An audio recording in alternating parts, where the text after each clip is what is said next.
I just filmed a tag video for Jane Austen July, but I thought that I would pop in and talk about this book that I finished last night. This is One Perfect Couple by Ruth Ware. I didn't think this would be my first read that I would finish of the month. I'm reading quite a few books, I think 10, all at the same time. Very close to finishing several of them, but this is the one that I finished last night. I was on reading sprints with Becca Books and Bujo, and that was super fun. I had not done reading sprints on her channel before, even though I watch her channel all the time. And it was really fun to interact with people and to talk about books and to really get reading done. And I was reading this, and I did finish it during the last sprint. This was not my favorite Ruth Ware. I love Ruth Ware, but some of them are hits and some of them are misses for me. And this is not a miss. Where I rate things, I gave it 4 stars, but I mostly gave it 4 stars because of the very ending. Like, I really, really liked the last 2 chapters. I can't tell you anything about them because this is a mystery. This is, you know, a Ruth Ware thriller. I can't tell you anything about those last 2 chapters, but I really, really like them. And they don't really have anything to do with the wrap up of the mystery here. But they have to do with the humanity and the heart of the main character. And I really appreciated those last 2 chapters greatly. So if you're reading this and it's not hitting you, don't give up on it. Please go all the way to the end. Don't skip to the end because it won't mean anything to you. Read all the way through to the end and read those last few chapters. And I think that the value of this story will greatly increase for you as it did for me. It's very much a retelling of One by One, I think, which is another book by Ruth Ware, where, you know, you've got people who are stuck somewhere and they're just getting, you know, killed off one by one. And you've got a group of people or one person trying to solve that before they are the next victim. In this instance, this is a reality TV show on an island about couples and how well they know each other, and the winning couple will be the one perfect couple. And it starts out really fun. I like certain reality TV shows. I do not watch Survivor and I do not watch Love Island, which is really what this is replicating, is those two. I'm not into Survivor or Love Island, but I was still interested in this because I do watch, I like The Circle. That's always really feel good. And I enjoy Love is Blind, even though I know that that's in the news right now because contestants are suing them because of poor work conditions, misrepresentation on screen, and manipulation, like emotional manipulation. And so now I'm wondering if I'm allowing myself to watch that show anymore. I don't know. I've really enjoyed it, even though I know that, like, none of those couples are going to end up together forever, right? That's not how love happens. I like the concept of them starting where it's like Love is Blind. They just are talking to each other and kind of like getting to know each other and becoming interested in them as human beings. But then like other parts of the process, you can tell where the producers are like creating issues, putting different people at odds with each other, putting people in between couples, and it's just yucky. Like, I get that. But I do like the parts in the pods where there's talking to each other quite a lot. I like that concept. So I watch that and enjoy that. And I also really like to watch Married at First Sight, which is basically the same concept, but just like traditional matchmaking on steroids. And a couple of those couples have made it through to the end, but really, again, you watch it and you know, like, this isn't actually how relationships go. This could work if there weren't cameras and producers trying to make good television, right? And I'm fully aware of that the whole time I'm watching it. While I was reading this, I was thinking about all of that and all of those thoughts. And the parts at the beginning, there aren't very many of them, but the parts at the beginning where you have the producers interacting with the contestants and you have the contestants like being told not how to react, but how to show their reactions and things like that.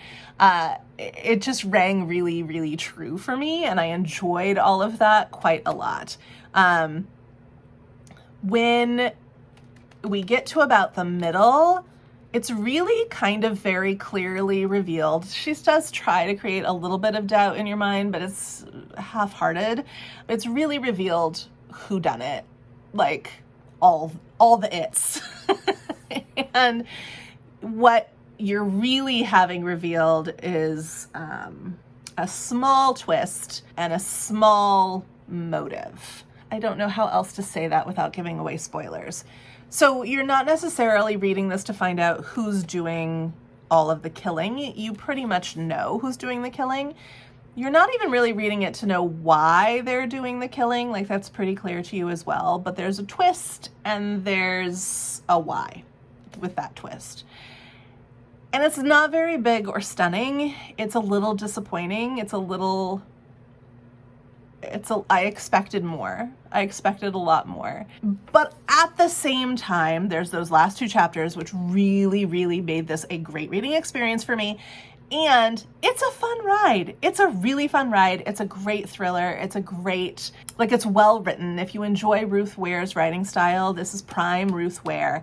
I just feel like knowing so much mid-book took away some of the sparkle for me. I wanted a little more intrigue. I wanted to be a little bit more intrigued. There's plenty of intrigue. There's plenty of drama. In this one, she writes a lot more action scenes, and she does a really good job. I don't remember her having that many action scenes.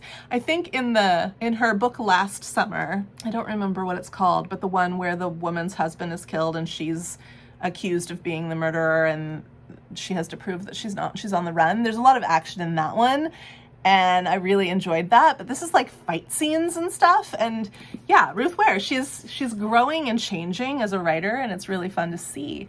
I enjoyed that. When I check in next, it's going to be about more Jane Austen stuff because I'm wrapping up a few Jane Austen related books. But yeah, super fun reading time right now. Not reading as much as I thought I would, or reading more slowly. I like I said, I am reading 10 or 11 books at the same time, but just kind of dipping in and out of them and not really like driven to read. I just got other interests, I guess. So really enjoying what I'm reading though. After last month, maybe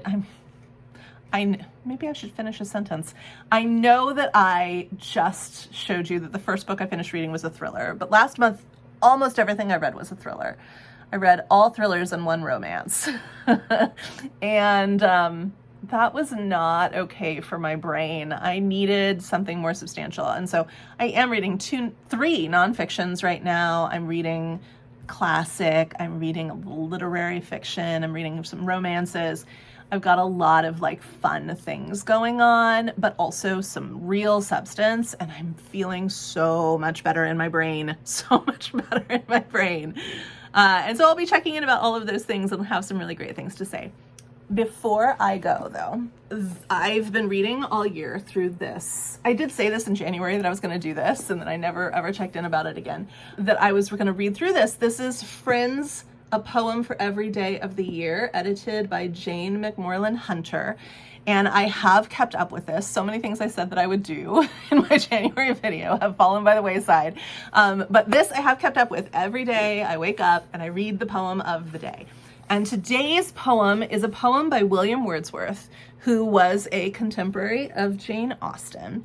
And so I'm going to share this in my Jane Austen July wrap-up video, which you're watching right now, because it's a poem by William Wordsworth that I had never read before, and I just think it is so precious. It's so, so precious. So this is one of what are titled the Lucy poems. There are 5 of the Lucy poems, and they are poems that are written to or about this woman named Lucy. And this is one of them. I had never read it before, and I just think it is so sweet. It's like what romance should be. So here we go. It is called Among All Lovely Things My Love Had Been. Among all lovely things my love had been, had noted well the stars, all flowers that grew about her home, but she had never seen a glowworm, never one, and this I knew. While riding near her home one stormy night, a single glowworm did I chance to espy. I gave a fervent welcome to the sight, and from my horse I leapt, great joy had I. Upon a leaf the glowworm did I lay, to bear it with me through the stormy night, and as before it shone without dismay, albeit putting forth a fainter light. When to the dwelling of my love I came, I went into the orchard quietly, and left the glowworm, blessing it by name, laid safely by itself beneath a tree. The whole next day I hoped, and hoped with fear. At night the glowworm shone beneath the tree. I led my Lucy to the spot. Look here. Oh, joy it was for her and joy for me. I love that so much. I love that so much. That is what romance is, in my opinion. He saw this tiny little thing that he knew she would take great joy in, that she had never experienced before. She'd experienced all of this beauty. She had paid close attention to the stars and the flowers and the trees. She knew all the surrounding area of her home. She knew her stuff, right? But there was this little thing that he knew that she didn't know. And in the moment that he saw the opportunity to give it to her, he jumps off his horse and he runs and he carefully carries this glowworm, lays it safely at the tree and just hopes and prays it'll be there in the morning, and that it'll live through the day and be there at night to light up. And then, oh, there it is. And he doesn't take the credit for it. He just lays it beneath the tree and then, oh, look, there's a glowworm. He brings her this thing, and her joy makes him joyful. It's just really, really sweet and beautiful and lovely, and I highly approve. And that was today's poem in this book. All right, I will check in with you in just a few. Her name or in lights, Jane Austen.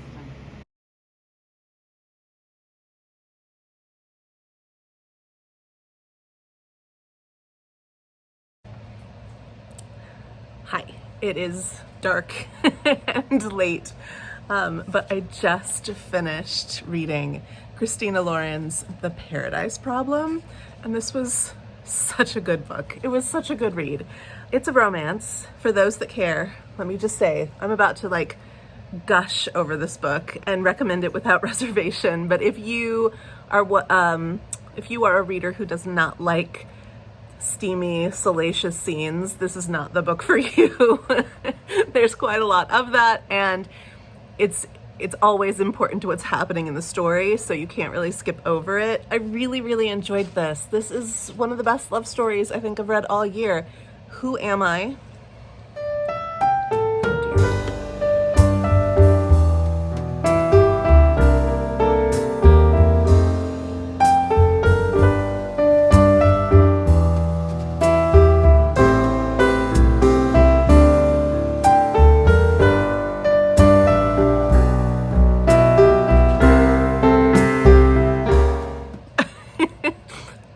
Because I realized that I had mascara all over my eyes from crying. Who am I? Who am I? Every book I read these days makes me cry. I am just in my emotion era. This book was so good. This is the story of Liam and Anna, who, for personal reasons, marry each other as a marriage of convenience to get school housing so that they can have affordable family housing. They sign a contract, it's all legal, and go their separate ways. Anna is an artist and a little bit flighty, And Liam is very grounded and centered and logical. Don't know each other, even though they share this house for a couple of years. They don't know each other at all. They're like, he's at school all day, she works all night, like totally never get to know each other. Anna is a little bit flighty, and because of that, she doesn't actually read the documents that she signs, and she doesn't realize that even though they go their separate ways after they both get their degrees, they're still married. They're still married. They have to stay married for 5 years because of the way that Liam, his inheritance works. There's a codicil, I think it's called, in his, I don't know law, but there's something in his grandfather's will that says that he cannot have access to his inheritance until he's happily married. It can't just be a marriage of convenience, it has to be happily married. He knows this, and so he gets married knowing that he will eventually, like, nobody has to know he's not happily married, right? He will eventually get his inheritance because of this fact. But he has to stay married for 5 years before it kicks in. All of this is clearly laid out to Anna in the documents, but like I said, she doesn't really read them. She just signs them. So when they move out of their apartment or their house together, they've both graduated with the degrees that they were going for. She assumes that they're no longer married and continues to live her life. And he knows that they're still married and continues to live his life. What she never knew was that he's kind of like one of the heirs, not kind of, he is one of the heirs of a huge grocery store chain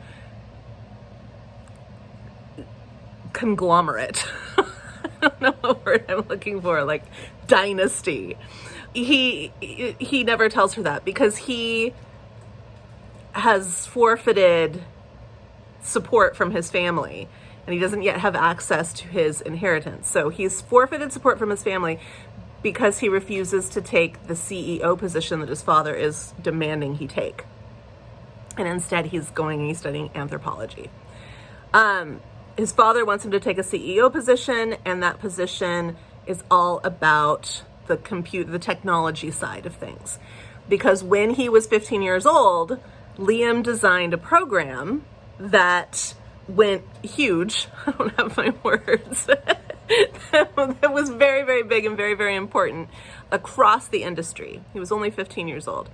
They piloted it at the company, his father's company, and so his father knows what he's capable of with that.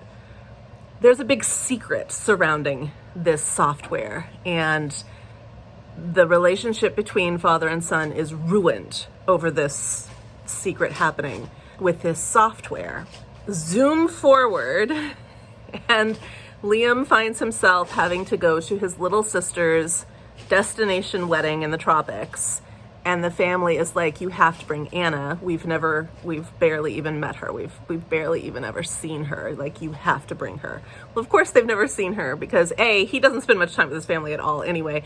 And B, they live in 2 different cities. They never talk to each other. They don't know each other. Like, they don't know anything about each other. They're basically strangers. So he shows up on her doorstep saying, name your price, you have to pretend to be my loving wife, and we have to go for 12 days to this destination wedding, and please, please, please. And he explains a lot more that I'm not going to explain to you so that you can have some information, revealed to you. A lot of information. I'm giving some spoilers, but not too many spoilers. Anyway, his whole future is resting on whether or not she will actually agree to do this. Well, it just so happens, thanks to the storytelling gods, that she doesn't have much going for her at the moment because she's trying to cover the expenses of her father, who has leukemia and very poor insurance. She is not making it in the art world at the moment, even though she's painting a ton. She's working several jobs, and she has just lost one of her jobs. When he arrives on her doorstep, she's feeling pretty depressed. She's feeling like things are definitely just not going to work out for her. And I'm just remembering how good this book is. I read this in like 4 hours. I read this in one sitting in one day. I didn't intend to do that, but I couldn't stop. I was so invested in these characters. And I finished about 15 minutes ago, so I'm very in it. I'm very, very in this story. So she agrees. And it's a little bit Pretty Woman, like he gives her a credit card and it's like, buy clothes and here's some luggage and pack up and we're gonna go and I'll teach you all about us on the plane ride over. Things go down. Things go down. Not only do they realize that actually they are quite attracted to each other, they love each other, they fall in love. Like, they don't say they love each other. It's not insta love. It's not insta love. But they, not only do they realize that they are quite interested in each other, but that they really like and respect each other and that they're really good for each other. They're complete opposites in all ways that you can imagine. They're complete opposites, but they really are very, very good for each other. They balance each other out. I love the way that both of these characters are developed. And I think for the first time ever, the male character is my favorite in the story. I almost always love the female character so much more. I really like Anna, really, really like Anna, but Liam is so well done. And I love Liam. That's what I was saying. He's such a great character. He's so well drawn in this book. You fully understand who he is, why he's doing what he's doing. He's consistent and lovely. They are both lovely. They are both respectful of each other. They are both clear communicators. This book has very clear communication. It's a thing of beauty. There is one big secret around this thing that happens with the father that he's not really comfortable sharing with her. And it's something that the whole family doesn't talk about. Like the daughter who's getting married, the little sister who's getting married, has heard like it referred to, but really doesn't know anything about it even. They don't talk about it. It's just so terrible. The father is a horrible, horrible, like narcissistic, too big for his britches jerk of a man. He's really awful. He's really awful. And he kind of plays chess with his sons. He's constantly pitting them against each other. He has been since they were young, like manipulating them, pitting them against each other, coercing them, blackmailing them, and it goes too far. And Liam doesn't want to be part of the company, but the father wants him to be part of the company, and so he manipulates situations and kind of pushes him into a corner where he has to make a decision, and this decision directly impacts his relationship with Anna, because over the course of the 12 days they do realize that this could be something, right? There's no mention of love, but like this could be something. They are married and maybe they should explore that and stay married. But this whole situation with the father, and when things blow up, it just really gets messy. So there is like a third act breakup, but it's like 24 hours long. It's perfect for me. I hate the third act breakup so much, and it's barely there in this. It's just a little hiccup. And it's a hiccup that makes sense. It's a hiccup that makes, like, I can understand. Yes, there's a lot of foundational, like, reality for why this third act breakup happens. And then the cleanup is so good. It's so good. I have some quotes that I'll read that just, like, I just was so into them. Anna's dad is really great. We don't really get to know him very much, but we know Anna. We know she's great. We know she loves him. And when he does show up on the page, he's so lovely. So they're going through things. They've broken up. She's gone to her father's home. He's got leukemia. He's struggling, but because of their arrangement, because of Anna and Liam's arrangement, she can now pay for his care properly, so he can get the proper care. And Dad, I'm going to read a quote. It says, "Dad shrugs like he doesn't agree with my level of offense over this." And he says, "When we care about someone, they deserve the benefit of the doubt. We have to consider not only what they did, but also why they did it. Intent matters." he says, and the wisdom he shared with me my entire life yanks me right back to something I won't finish reading because it's a spoiler. But I just loved how, and I think probably it's more impactful when you read it within the context of the entire book, but like it may feel a little lackluster at this moment, but when you read it within the contents of the entire book, you're just like, yes, intent does matter. Like, benefit of the doubt, intent does matter. And in general, I just like, in life, in real life, I cannot agree more. Like, it is absolutely true that people will do things. People will make decisions. People will take actions that don't make any sense to you, and they don't necessarily need to make sense to you. And when you love somebody, you give them the benefit of the doubt, and you forgive, and you move forward, and you talk about why. You talk about why things happened the way they happened. You get some clarity and some understanding. You get some communication. And it works out. It works out. Like, grudges are my pet peeve. I really don't, I mean, sometimes there are people who you forgive and you let go of. Absolutely. But holding a grudge is not helpful for you or them. Like, what is it? It's not helpful for you or them. So fully into Dad's wisdom there. And then because of the way that Liam and his brothers were raised and the way things go down between Liam and his father concerning the inheritance, concerning some fallout with the past computer programming secret and some other things, it's just made very clear to you throughout this story that Liam's father focuses on money, not love, and therefore most of his sons have focused on money, not love, in all of their personal relationships.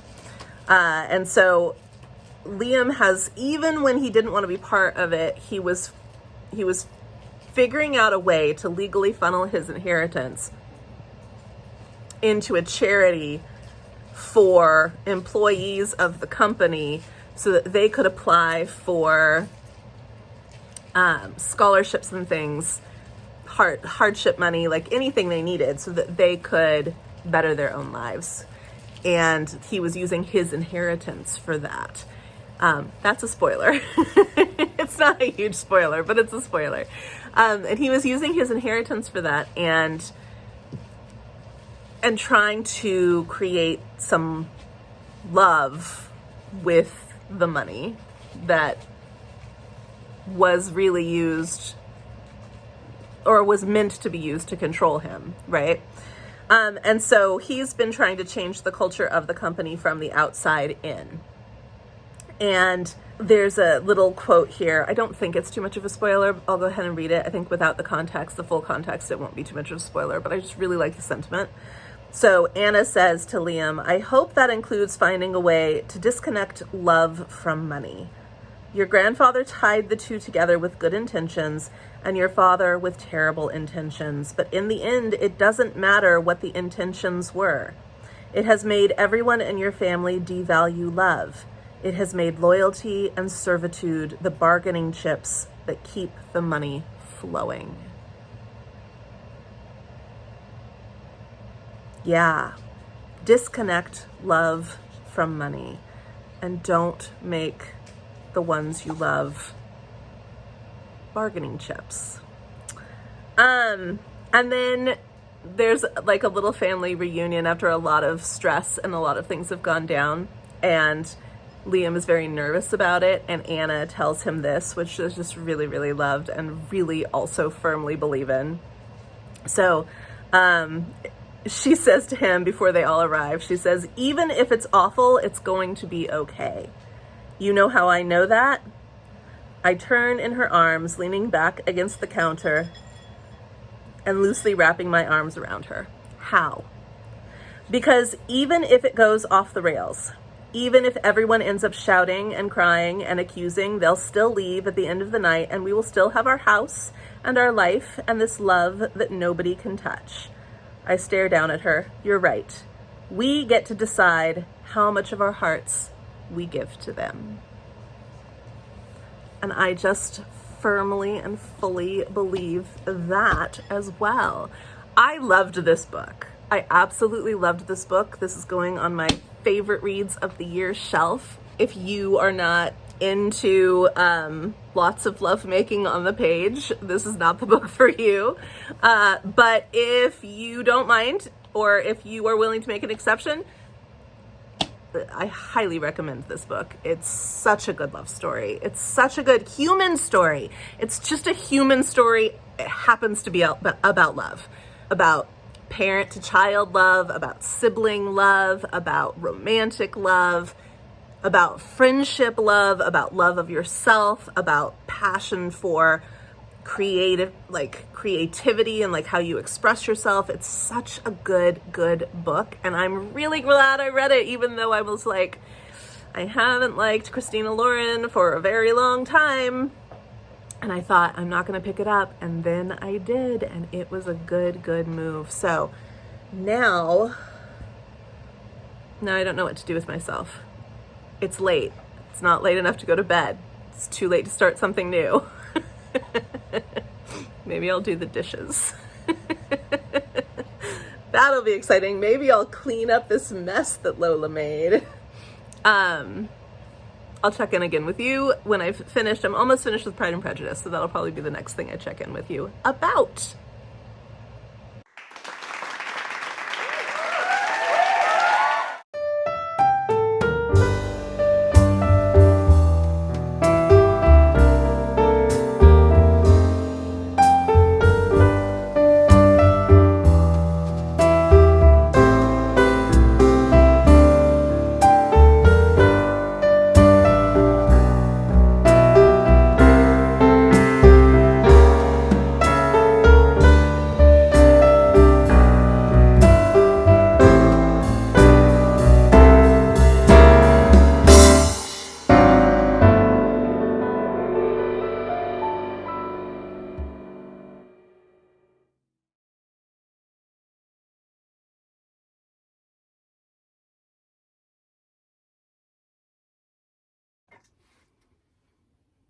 This is very Jane Austen.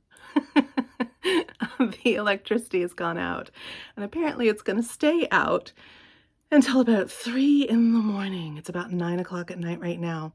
This is very Jane Austen, me with my little LED candles all over the house. Luckily it's not supposed to be super hot tonight, so we'll be okay, but that's a check-in I didn't know I would be doing. The light is super weird. Here. I guess that's the best. Anyway, I'm actually gonna read. So yeah, by the light of 12 LED candles. And I'll see you when the sun rises.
Hello, good morning. It is very early on I think, Wednesday morning. Don't you love that? I think Wednesday morning. Excuse the wet hair, I just washed it. But I wanted to take a moment and talk about a big old stack of books. Let me get them in order. That I haven't shared about yet. So, first of all, I read this one. This is Millie Fleur's Poison Garden. I'm going to be using this in my classroom, and it's really sweet and wonderful. It is about being yourself and how following your own interests, your own heart, your own dreams, following your own intuition, and doing the thing that you know you're meant to do, regardless of what others might think of you, sets you free and pulls the right people toward you. So this is a great little book that I will be using in my classroom. And then with 8th graders, by the way, everybody should be reading picture books. Adults, teenagers, children. Lola is playing like a wild beast. Whoa! Oh, no. Someone has the crazy zoomies. Someone has the crazy zoomies.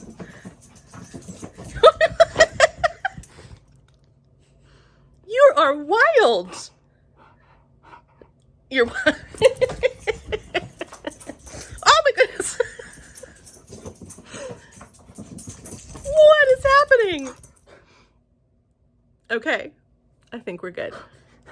I think we're good. Yeah, I think we're good. Did you just have a burst of happiness?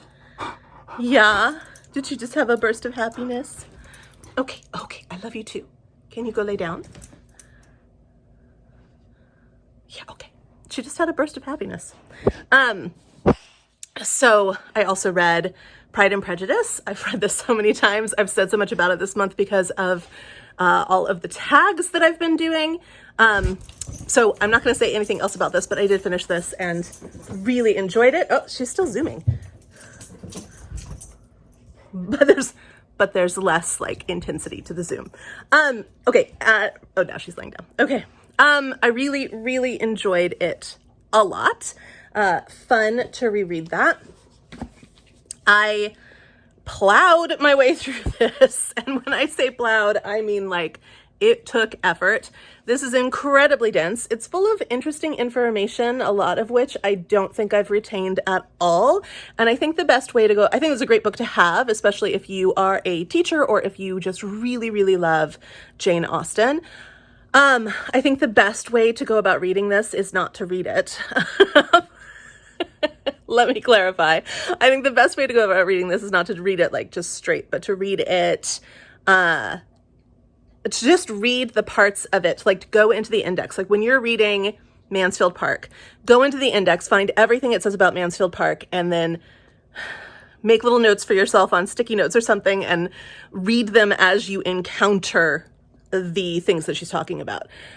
It is an interesting insight into Jane's intellect, her brilliance, the way that she plays with the language and with, like, I don't know if this is right, like cryptograms and cryptology, how she really, really likes clever word association games.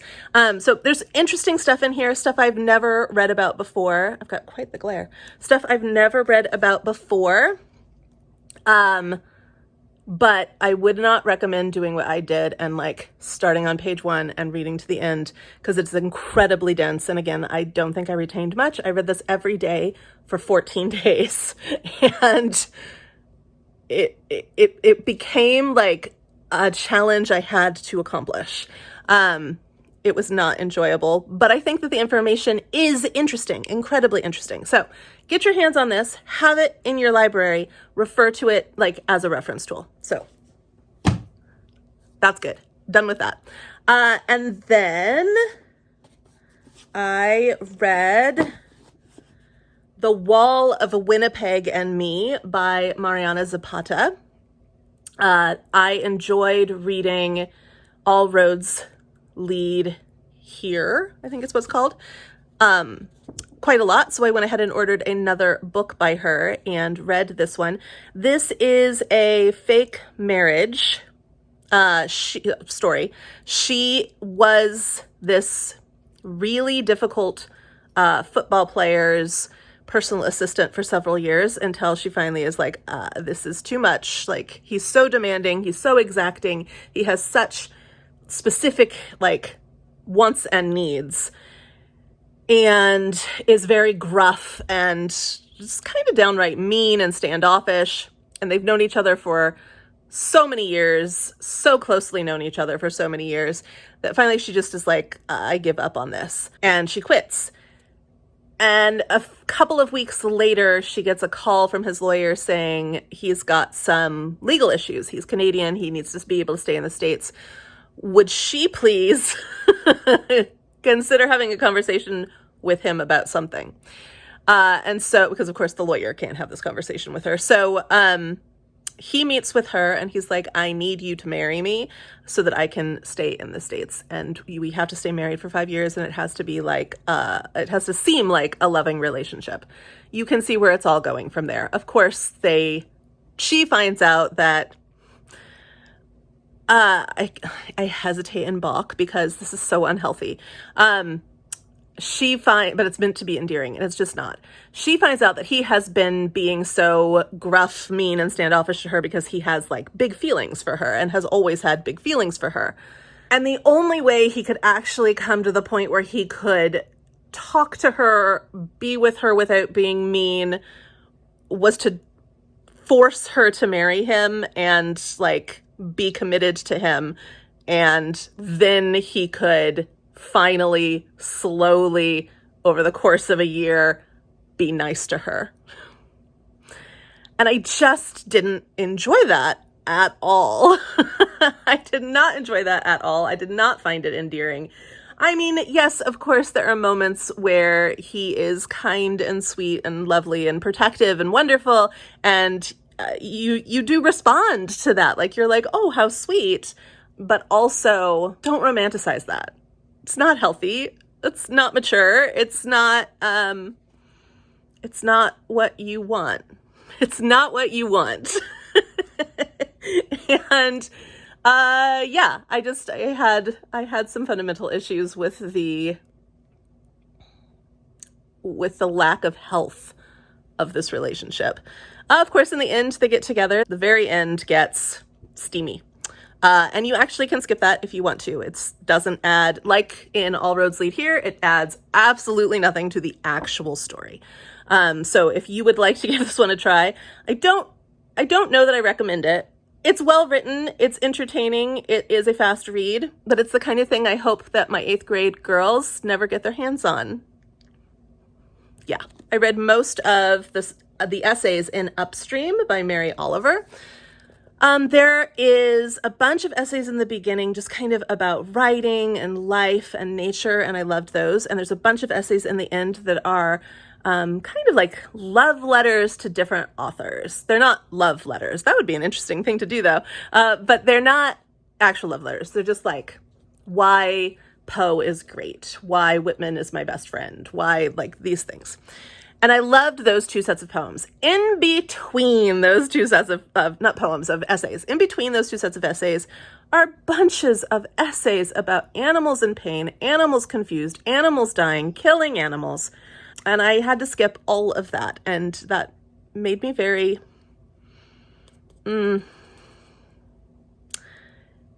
it made me trust Mary Oliver less.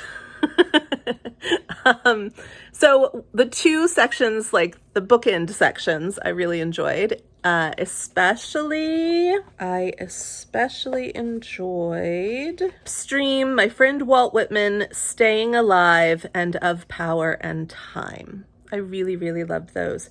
The Bright Eyes of Eleonora, Poe's dream of recapturing the impossible, was also very good. And I enjoyed, at the very end, Provincetown. Those were the ones that I enjoyed the most. I will be using Staying Alive with my 8th grade girls and the upcoming school year, so that's good. And now the piece de resistance of my last few months of reading.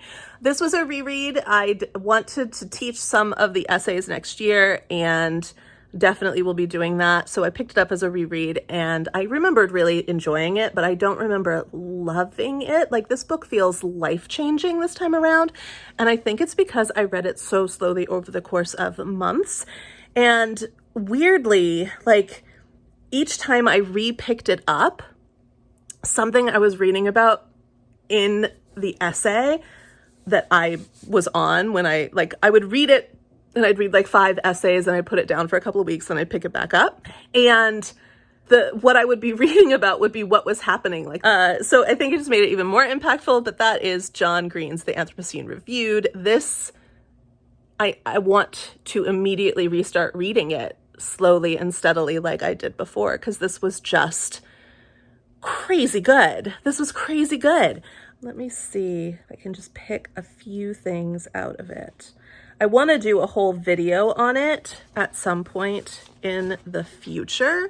But for right now, I'm just going to read a few quotes. Well, these are quotes from, he's quoting Octavia Butler, but I'll read them anyway. Change, Octavia Butler wrote, is the one unavoidable, irresistible, ongoing reality of the universe. The American writer Mark Twain, for instance, was born as the comet, Halley's Comet, was born as the comet blazed across the Missouri sky. 74 years later, he wrote, I came in with Halley's Comet in 1835. It is coming again next year, and I expect to go out with it. And he did, dying in 1910 as Halley reappeared. Twain had a hell of a gift for narrative structure, especially when it came to memoir. I'm just gonna read random quotes, things I've underlined. Common for humans to forget over time what they had already learned. We must then try to remember Halley in context, not as a singular genius who emerged from a family of soap boilers to discover a comet, but as a searching and broadly curious person who was also, like the rest of us, a bubble on the tide of empire, as Robert Penn Warren memorably put it.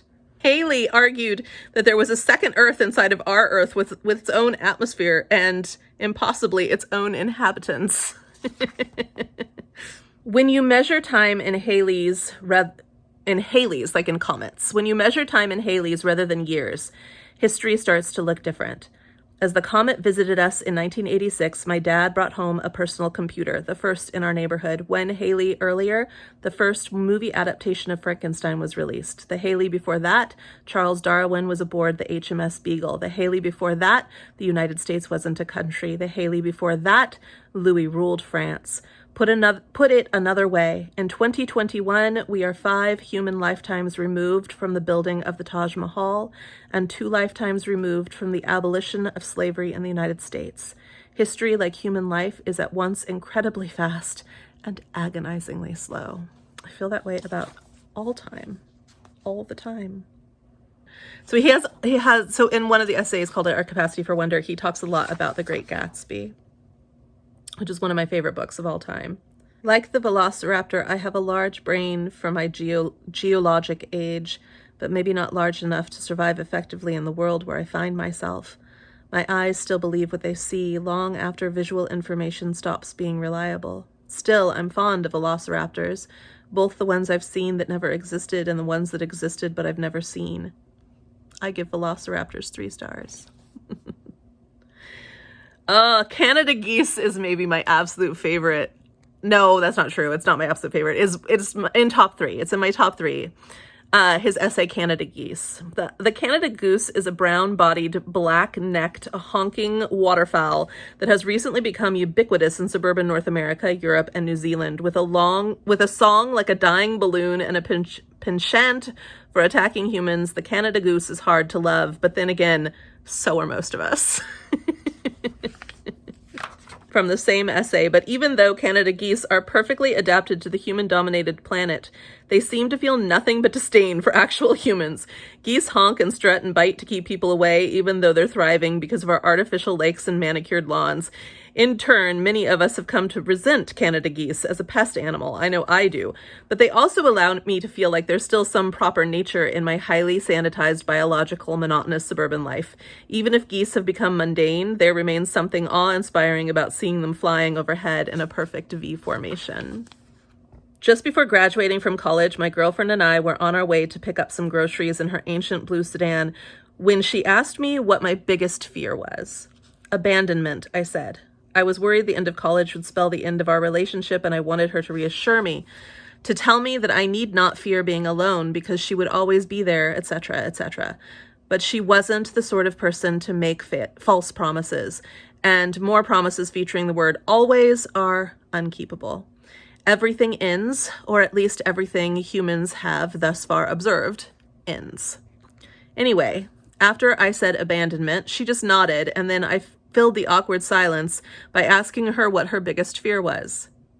Geese, she answered.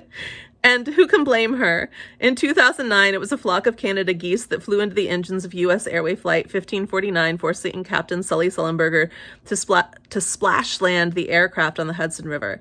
In 2014, a Canadian cyclist spent a week in the hospital after being attacked by a Canada goose. You can do something about abandonment. You can construct a stronger, independent self, for instance, or build a broader network of meaningful relationships so your psychological well-being isn't wholly reliant upon one person. But you, as an individual, can't do much about the Canada goose. In the daily grind of a human life, there's a lawn to mow, soccer practices to drive to, a mortgage to pay. And so I go on living the way I feel people always have, the way that seems like the right way or even the only way. I mow the lawns as if lawns are natural, when in fact we didn't invent the suburban American lawn until 160 years ago, and I drive to soccer practice even though that was impossible 160 years ago, not only because there were no cars, but also because soccer hadn't been invented. And I pay the mortgage even though mortgages, as we understand them today, weren't widely available until the 1930s.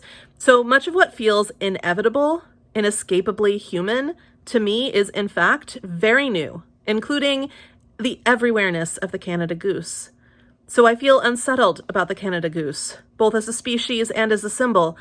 In a way, it has become my biggest fear. I just love the way he takes you around. He's got one about staph infection, the internet, the academic decathlon is a really good one. Sunsets. Sunsets is my second favorite. Sunsets is my second favorite. It was so good. This is from the one about staph infections. It says, "To me, one of the mysteries of life is why life wants to be. Life is so much more biochemical work than chemical equilibrium, but still, staph desperately seeks that work. As do I, come to think of it. Staph doesn't want to harm people. It doesn't know about people. It just wants to be. Like I want to go on. Like the ivy wants to spread across the wall, occupying more and more of it. How much? As much as it can get. It's not staff's fault that it wants to be." This is from the internet. "These days, after drinking from the internet's fire hose for 30 years, I've begun to feel more of those negative effects. I don't know if it's my age or the fact that the internet is no longer plugged into the wall and now travels with me everywhere I go, but I find myself thinking of that Wordsworth poem that begins, 'The world is too much with us, late and soon.' What does it say that I can't imagine my life or my work without the internet? What does it mean to have my way of thinking and my way of being so profoundly shaped by machine logic? What does it mean that, having been part of the internet for so long, the internet is also part of me? My friend Stan Muller tells me that when you're living in the middle of history, you never know what it means. I am living in the middle of the internet, and I have no idea what it means." What I like about rivers is that they keep going. They meander this way and that, but they keep going. I'm stressed about work, even though my work is absurdly inessential. Why don't you take a walk by the river? For days now, my brain has refused to allow me to finish a thought, constantly interrupting with worries. Even my worries get interrupted by worries, or faces of old worries I had not adequately considered. My thoughts are a river overflowing its banks, churning the muddy and ceaseless. I wish I wasn't so scared all the time. Scared of the virus, yes, he's talking about COVID. But there is also some deeper fear, the terror of time passing and me with it. I brought a Terry Tempest Williams book with me, but the omnipresent worry makes it impossible to read for more than a few minutes. Scanning through the book, I find a passage I highlighted years ago. When one of us says, "Look, there's nothing out there," what we are really saying is, "I cannot see." I wonder if you have people like that in your life, people whose love keeps you going, even though you are distant now because of time and geography and everything else that comes between us. Sunsets was a beautiful, beautiful essay. Jerzy Dudek's performance on May 25th, 2005 is my favorite essay in this collection. It is so good. It is so good.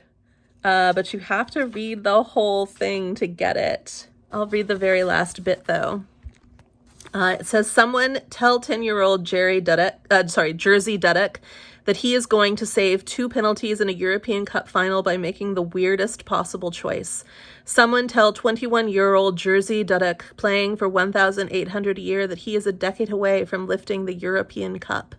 You can't see the future coming, not the terrors for sure, but you also can't see the wonders that are coming, the moments of light-soaked joy that await each of us. These days, I often feel like I'm Jerzy Dudek, walking out for the second half down 3-0, feeling as hopeless as I do, helpless. But of all the unimportant things, football is the most important, because seeing Jerzy Dudek sprint away from that final penalty save to be mobbed by his teammates reminds me that someday, and maybe someday soon, I will also be embraced by people I love. It is May of 2020, 15 years since Dudek's spaghetti legs, and this will end, and the light-soaked days are coming. This will end, and the light-soaked days are coming. Oh, the Piggly Wiggly essay was so bizarre. Nathan's Famous Hot Dogs was just so for me. CNN was interesting about news. Yeah, this is just the most wonderful set of essays I think that's out there, written by a single author. So highly, highly, highly recommend John Green's The Anthropocene Reviewed. And that's where I am at with reading this month. So I'm going to go do something to help my hair finish drying, make a cup of coffee, and I'll see you later.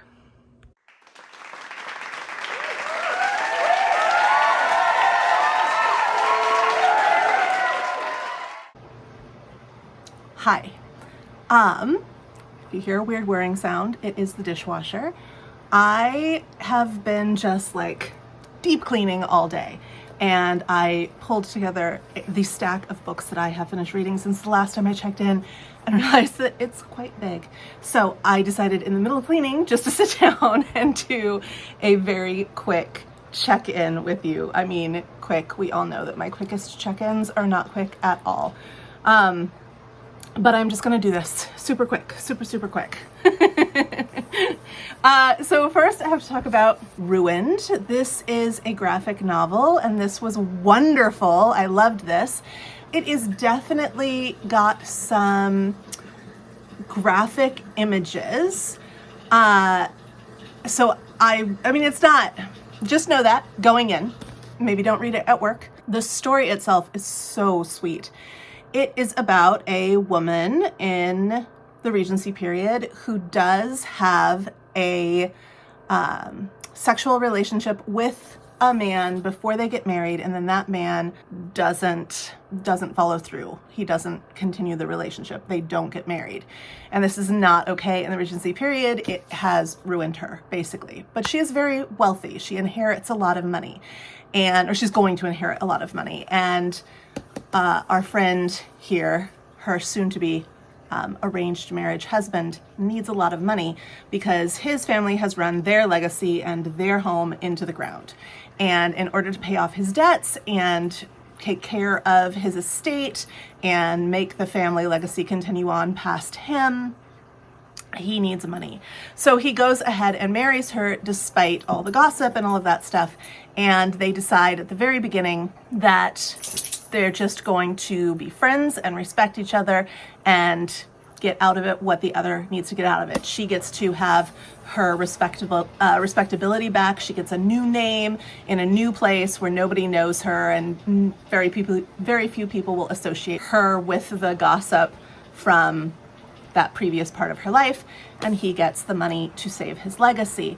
Well, of course, as time goes by, they do fall in love, but he refuses to admit that he's in love, even to himself. And it gets to the point where she can't handle that anymore. There's a really great line in there that's something like, "Your way of not loving me feels too much like loving me. No, your way of not loving me feels so much like loving me that it's driving me crazy." And she decides that she can't do this and she's gonna leave. They had already agreed that they would be able to have their own lives even within this marriage. This was before they started having feelings for each other. She has fallen totally in love with him. She has told him so. He is like, why isn't my respect enough? And yeah, so she leaves. She leaves, and as she leaves, she's got all these plans that she's going to live her own life. But when she separates from him, she realizes that actually there's nothing really that she wants to do. She just lives her life, cuddles her cat. And she had established a desire to have a love letter. She'd never received a love letter. And this is established early on in the story. And so when he comes to the realization that actually, wait a minute, he has loved her this whole time, he sits down to write her a love letter, but he's not very articulate. He doesn't feel like he can say anything that will win her back, or anything that he feels, or anything that he wants to say. And so he comes up with a solution. She gets her love letter, but in his way. And it's so sweet and romantic. And of course, it's happily ever after. This was a great story. I loved this story. Loved it. Then I read Riley Sager's Middle of the Night. This is about two boys who are camping in one of the boys' backyards. And when they wake up in the morning, one of them has been kidnapped through a slit that has been cut in the tent.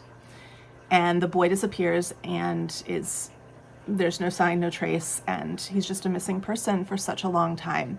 The other boy grows up and returns to his hometown to live in his old childhood home, and things start happening, like the baseball that they used to play with starts showing up in his yard.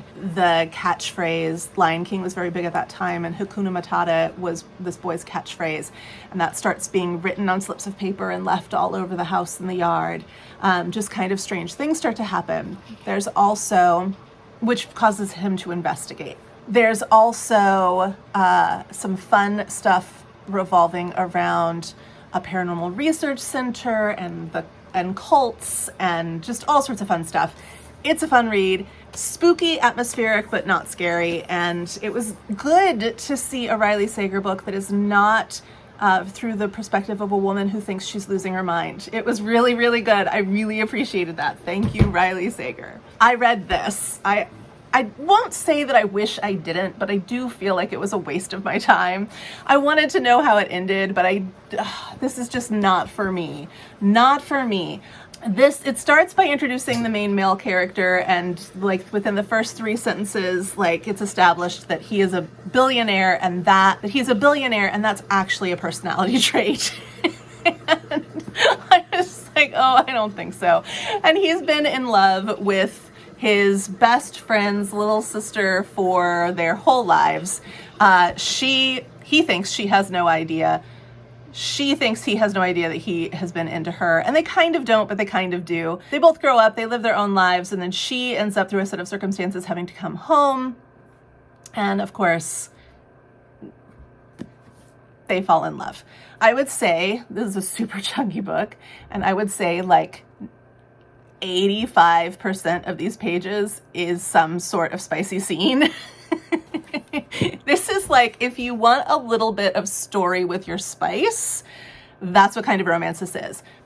I like it the other way around when I read a romance. I did really appreciate, I do have a page marked here, I did really appreciate that this main female character is very independent. She can take care of herself. She can make her own decisions. She can do her own thing. But she is also very willing to receive love, affection, and help. And it was a nice, very human, very natural, very relatable, like, balance of independence and vulnerability. And I really, really appreciated that, because usually in these romance novels, women tend to be either very much in need of saving or very much against being saved. She was neither. And I really liked that. In fact, at one point it says, she's narrating this chapter, and she says, "Because as much as I don't need a knight in shining armor to defend my honor, I am relieved I have one who feels compelled to do so." So it was very sweet. I did like that. Where I rate things, I rated it 3 stars. It was compelling enough to get me to read to the end. I wanted to know how it would all work out. But it wasn't really my thing. It wasn't really my thing. I read this nonfiction about all kinds of things. This is like a memoir, literary criticism, history, nature book.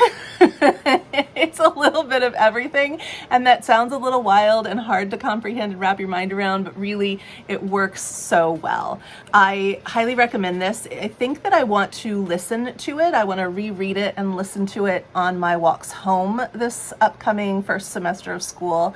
I think that hearing the author read the text is going to be very impactful, and also I can kind of ruminate over it more when I'm listening to it while I'm walking. I process better while I'm walking. So I really did enjoy this. It is very readable, but I want to read it again. I loved this one. This is The Breakaway by Jennifer Weiner. I think that's how you say this name. This was really surprisingly enjoyable to me. I thought that I would like it. I didn't know that I would love it, and I did. This is about a plus-size girl. She's always been plus-sized, and her mom really kind of created a complex within her by forcing her to go to a fat camp instead of a theater camp her whole childhood.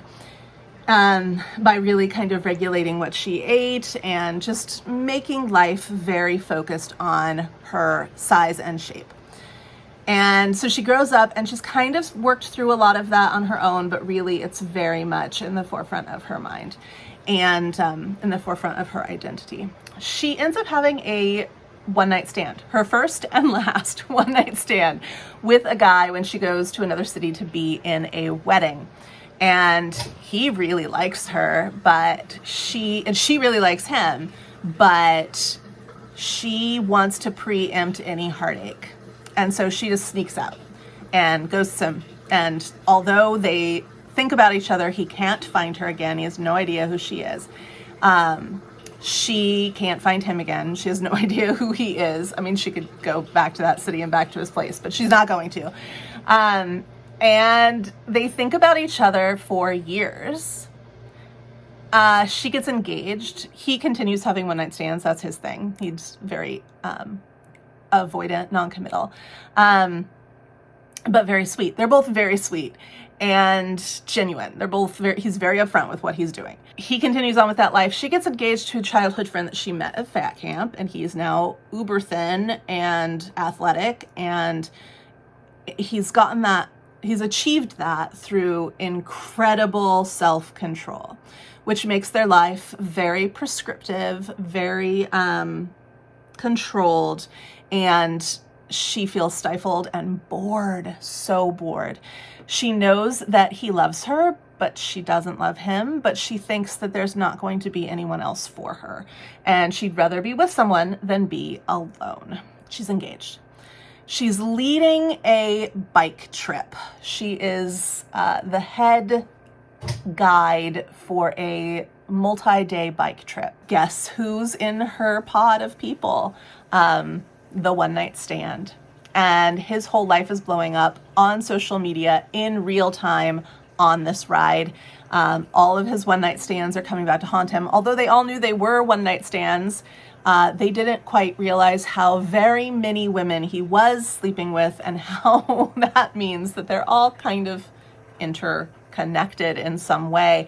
And this has come out, and it's coming out on Twitter, and it's a big mess. So how do they come together in the end? It's super romantic. It's super sweet. This is also a story about mother-daughter relationships. There are multiple perspectives in here from people who are on the bike trip. There's a mother and daughter pair that are on the bike trip that have a very intense storyline. There is a mother and son situation that's happening, which is very healthy and very wonderful and balances the mother-daughter situations out so well. There is a lot in here about identity. There's a lot in here about like self-respect and loving yourself. And it's just such a well done story. I just really, really enjoyed it. I was so surprised. Honestly, I thought this would be like a mediocre and enjoyable, but a mediocre read. And it was excellent. Really, really enjoyed it. I finished One of Our Kind by Nicola Yoon and really liked this one too. This is about a young married couple. They are Black, they are wealthy, and they are powerful in the community. She is a lawyer and he is a mentor. And they've been doing a lot of work for marginalized people. He, the husband, Kingston, suddenly hears of this community of all Black people who are trying to create a super safe space utopia for each other. And he convinces his wife, although she's really hard to convince, to move there. She's pregnant. And this seems to be a problem for a lot of the people around her when she moves into this house. She finds out that the people who lived in the house before them lived there less than a year. She wants to know why. She's just got a lot of questions. People seem really weird. Nobody seems to care about social justice, which is her major motivating factor. Kingston is getting strange. Their son keeps getting sick. Things keep happening. And she wants to get to the bottom of it because the atmosphere is really weird. This is described as a mix between Get Out and The Stepford Wives, and I think that's incredibly accurate. This was super fun to read, great social commentary, great thriller horror, and the ending is super disturbing. And I loved it. I loved it. And finally, I have this beautiful book here. This is Little Sisters by Tomo Miura. And Tomo used to be one of my students, and now she is an award-winning artist and author. And she has written this beautiful book and illustrated this beautiful book. And it is available in English for the first time. Came out a couple of months ago in English. It's been available in French and I believe Japanese and maybe German for a really long time, for years. It finally came out in English, and I highly recommend that you pick this beautiful book up. I won't be using this in my classroom, but I will keep it in my classroom and tell other students about the great things that my former students are doing. If you have a little one in your life who might enjoy a fun book, then I highly recommend this one. And Tomo's a great human being, and she's always been so talented, and I'm super proud of her, and here's my plug. I will probably have one more check-in before the end of this video. I'm gonna get back to cleaning. Thanks for letting me check in. That actually was pretty quick.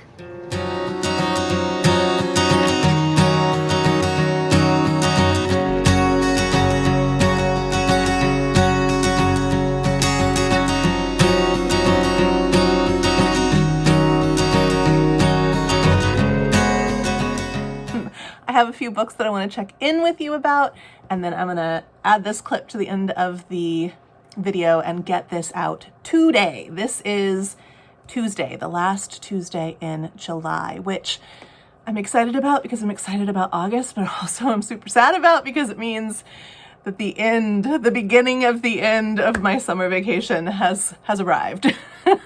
So I'm just gonna dive into this and okay, yeah, let's just do this. So I finished 2 more adult books, big people reads. I say that because I'm going to talk about 1, 2, 3, 4, 5, 6 children's books in a moment. Please don't turn off. Please don't turn off because they're children's books. These are very impactful children's books, so you want to hear about them. But I read just the Watsons out of this. This has Lady Susan, the Watsons, and Sanditon, and I only read the Watsons, and I did not enjoy it. It was fine. It's a fragment of a beginning of a novel that Jane Austen let go, and I really don't. There are fragments from other authors too that I really love. Like there's a fragment that's usually referred to as Emma by Charlotte Bronte. There's little fragments of novels from authors. There's The Mystery of Edwin Drood by Charles Dickens, and superfans just really, really hope that they can get more from their favorite dead authors. I do too. And then I read it and I'm just like, oh, I wish I'd never read that. So that's kind of how I felt about the Watsons. There's really not enough to it to be even able to tell you about it. It's just this family. It's the introduction of the setting and the characters for a story that you can kind of see where it might be going, the trajectory it's taking, but you don't know for sure. So not my fave. And then I read Faye Weldon, Letters to Alice, on first reading Jane Austen. This is a series of fictional letters. It's really Faye Weldon, and she's signing it Aunt Faye. She may actually have a niece named Alice, I don't know, but you don't get Alice's letters because Alice never writes letters. It's a one-sided fictional, nonfiction conversation, if that makes sense. In this, Faye Weldon really goes into why reading literature is vital to the human experience. The impact that solid, well-written, beautiful, good, wise fiction has on the individual, and how that impacts society, shapes history, guides the future, helps us to grow into empathetic, wise beings. And I have to say that I agree with all of that. I didn't always like the delivery. This is written from the 1990s, and there are some focuses in here. There's a lot of focus on the assault of women in kind of a flippant way, which harkens back to what would have been fiction in the 1990s. Like, honestly, when I read fiction from the 1990s, that's very, very forefront in your face. I think that we've come a long way in not normalizing that, not addressing that in a very serious way. And so I think in the 90s, we were still, especially as women, still kind of trying to put it out there as like, this happens all the time. But we can't just say that. We have to cloak it in humor. That happens a lot in here. And I did not like that. And then also, it's very wordy. It's very wordy in a kind of unwieldy way. Like, she says, this is from a chapter titled, "An Annuity is a Serious Business." It's the 11th letter in the book. And she's writing a response to a letter to Alice that we never read. Alice is portrayed as kind of really close-minded, single-focused, lack mindset. Like, she's all the things that Faye Weldon assumes the younger generation is towards literature. And maybe that's true of some people, but it's definitely not true of all people. And that was another thing that I didn't feel real great about with this book. Faye really sets herself up as like the all-knowing guru of all things, and Alice is really like stuck in her ways. But we never actually get to read Alice's letters, so we don't know where Alice is really coming from. So there is a part in here, though, that I really like. She says, writers are not rational about the writing of their books, you see, as students of English literature like to think. They write what they write, and if it was different, it would be a different book and have a different title. So fault finding is self-defeating. And if you think your brain is dying slowly, that your head is held trapped by iron boards of boredom, it is no more than you deserve. When you study a writer's work in depth, you are stealing from that writer. So much he or she offered to you gladly, but you are greedy and you are demanding more. A writer writes opaquely to keep some readers out, let others in. It is what he or she meant to do. It is not accidental. Obscurity of language, inconsistency of thought. The teacher pries open the door so that everyone can rush in. They may well do, but it's not for everyone. It was never meant to be. So there's that, like, she's got that idea that writers infuse some kind of esotericism into their product. I just really don't believe that at all. As an English teacher, I really don't believe that at all. I think that a writer is writing the book that they're writing. And yeah, it's not going to be for every single person. Like, I've often used the phrase, this was not a book for me, or this is not a writer for me. And it's not because the writer's doing it on purpose. It's because the writer is offering what they have to offer, and my energy either matches that or it doesn't. And that has nothing to do with the author. I think I overstate my case. Only endure. Loveless marriages turning into loving ones. Unwanted children become wanted. The study that bores you today may enlighten you tomorrow. Do not change course midstream, Alice. Do not abandon English literature for social studies. Simply write your own book to counteract the danger of too much analysis. Synthesize as much as you analyze, and you will yet be saved. So much advice I owe your father, I suppose. Okay. The idea that if you just keep plodding through a thing that isn't working for you, it'll turn itself around. Again, I completely disagree with. I completely disagree. So I enjoyed this, and I also really didn't enjoy this. I gave it 4 stars. And now I kind of wonder about that rating, but I don't know. I think this has a lot of really interesting ways to say some things that a lot of people have tried to say for a long time, but I don't necessarily like the tone or the delivery of what she's trying to say. And I kind of fundamentally disagree with some of her opinions, and that's okay. That's okay. Differing opinions is what makes the world go round. Let's talk about some picture books. The first one I'm going to show you is just a picture book. So sometimes picture books are like wise teachers taking you on a path into your heart, speaking a gentle, blunt language that your adult overthinking mind often forgets exists. And you are presented with this book meant for children that can really, really affect your perspective. And I've got 5 of those. And then sometimes children's books are just children's books, and I've got 1 of those. This is just a children's book. I will be using this in my classroom. This is Queen Victoria's Bathing Machine. And this is written by Gloria Whalen, who is a really popular audiobook narrator. So if you have, and she's written an adult novel as well, a romance. I haven't read it.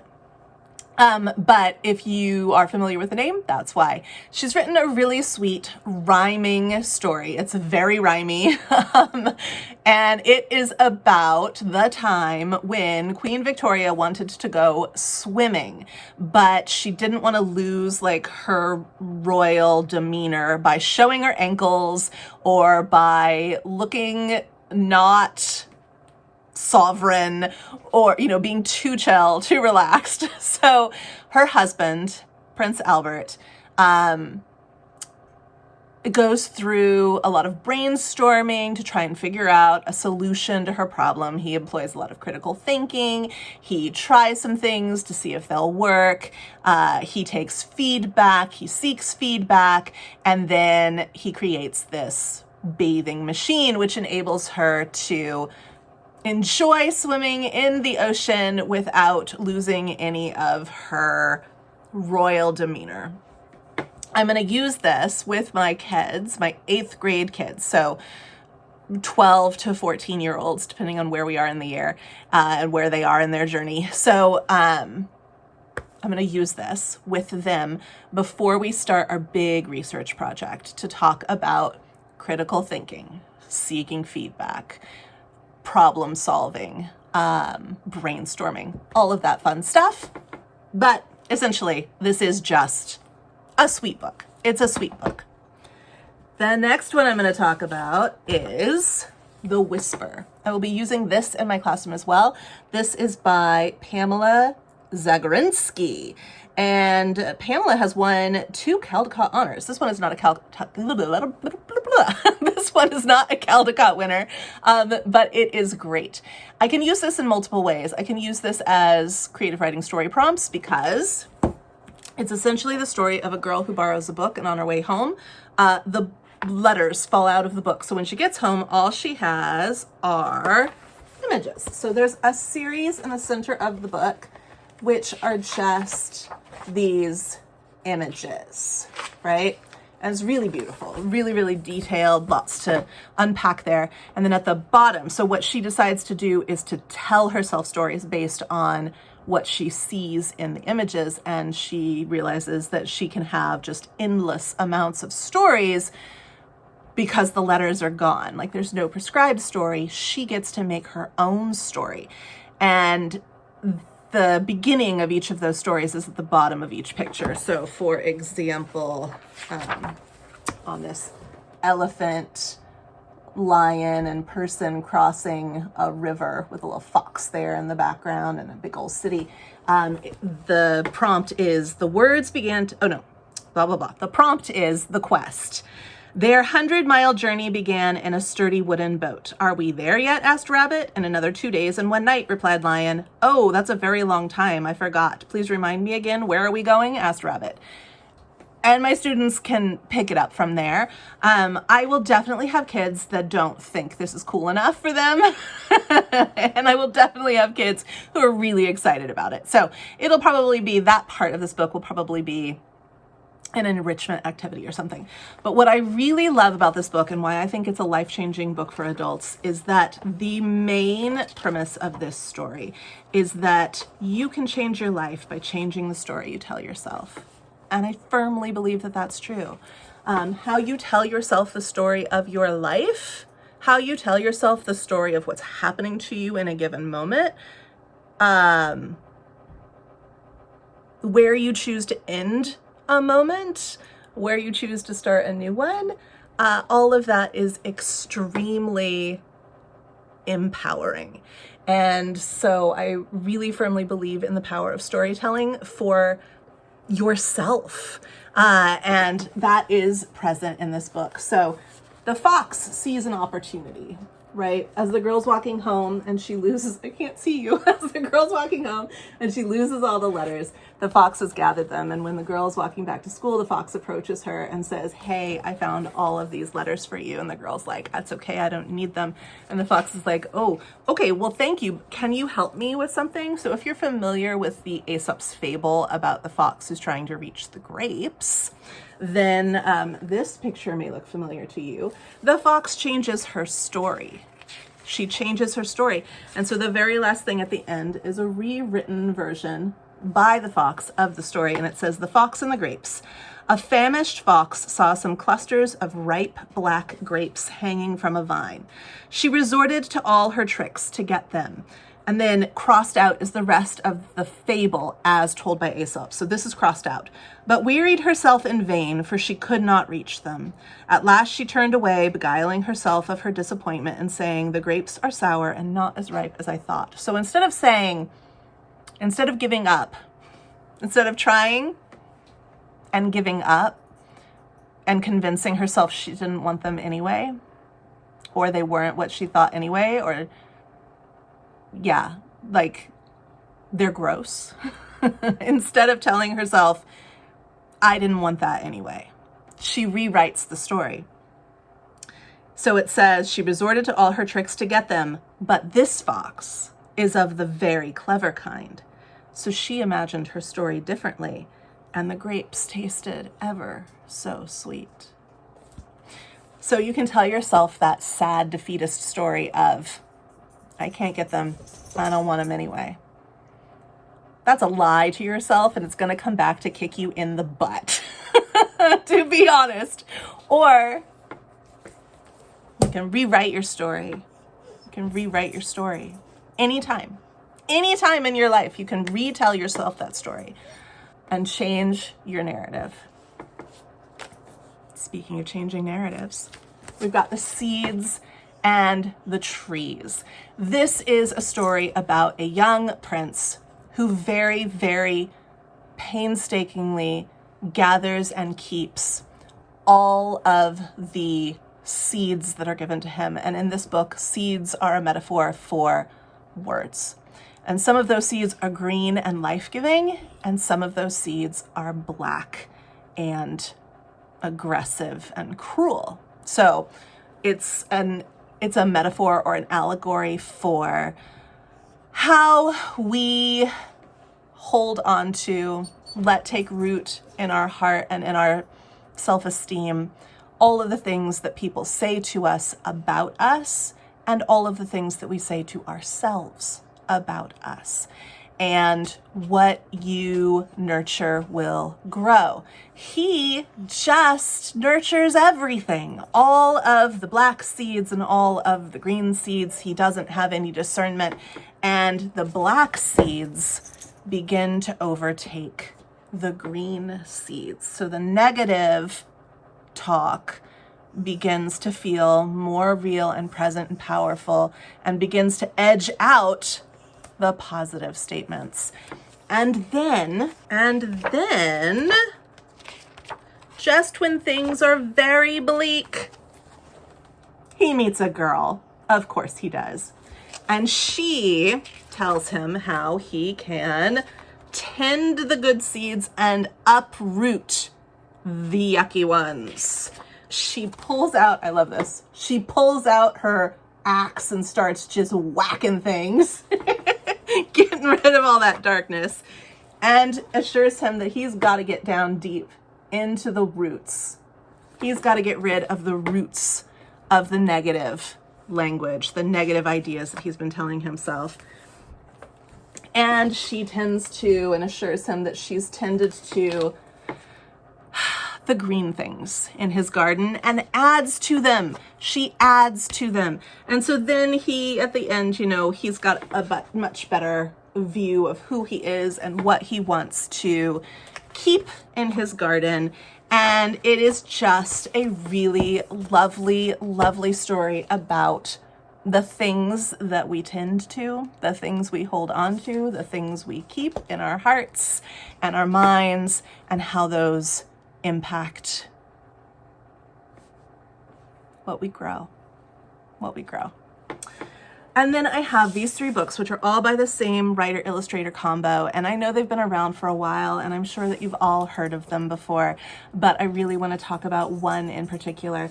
The first 2 I'll mention very quickly. There's What Do You Do with an Idea? And this is very much just what it says on the tin. This little boy finds this idea. It's a little egg, and he doesn't know what to do with it, but he plays with it and he grows with it, and then it turns into this great thing. He's a little confused by it. And then we have What Do You Do with a Problem? So one day he didn't even know he would get one, but one day this problem just appears to him, and he's confused by it, and he doesn't know what to do with it, and he realizes that this problem is actually a catalyst for an opportunity for learning and change. And he embraces the problem and the change, and he grows and realizes that a problem is an opportunity. And I ordered these from Better World Books, so they are a little bit weird. My copy of this one doesn't have its dust jacket, and it has this like audio thing built in that doesn't work anymore. And I want to remove that audio thing, but I don't know if I will. But this is my favorite one. This is What Do You Do with a Chance? Now, when I read these yesterday, the day before, I had been in such a funk. It was such a weird thing that just kind of like fell on me, and I didn't know where it came from, and I couldn't get out of it, and everything felt stuck and stagnant and not what I wanted, and I was just in a very bad place all of a sudden for I don't know what reason, and I couldn't quite get out of it. And I woke up, I was feeling very negative, very pessimistic, very like, I just want to push everything away because nothing's right anyway. Like the fox, like the original fox story, right? I was there, I was stuck in it, and I don't know why or where it came from. It was just there. Sometimes that happens, right? I read all of these books and was just like, yes, yes, yes, yes, yes.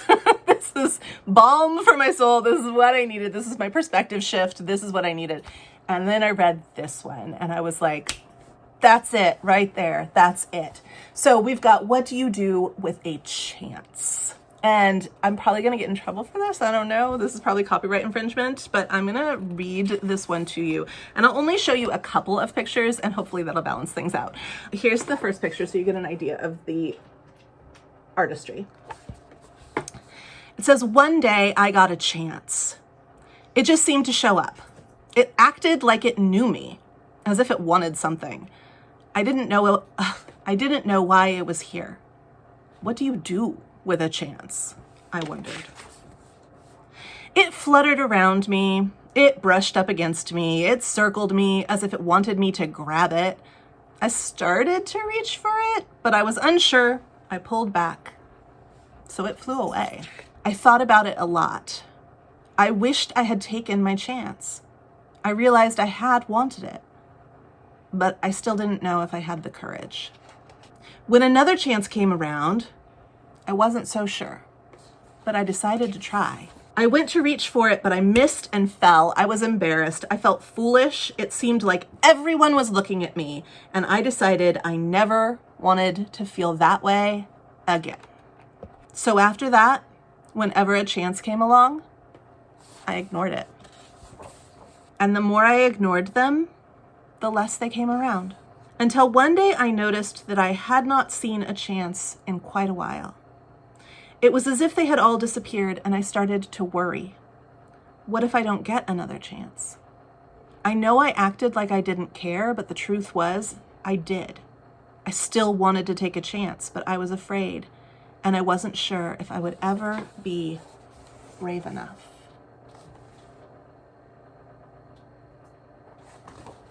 Then I thought maybe I don't have to be brave all the time. Maybe I just need to be brave for a little while at the right time. And I realized it was up to me. I promised myself that if I ever got another chance, I wasn't going to hold back. If I got another chance, I was going to be ready. I wasn't going to show you another picture so soon, but I love this little bear.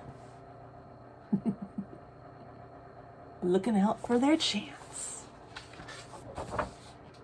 Then, one seemingly ordinary day, I saw something shining far off in the distance. Is it possible? I hoped. Could this be my chance? I had to find out. I ran as hard and as fast as I could toward it. I don't know how to explain it, but the second I let go of my fear, I was full of excitement.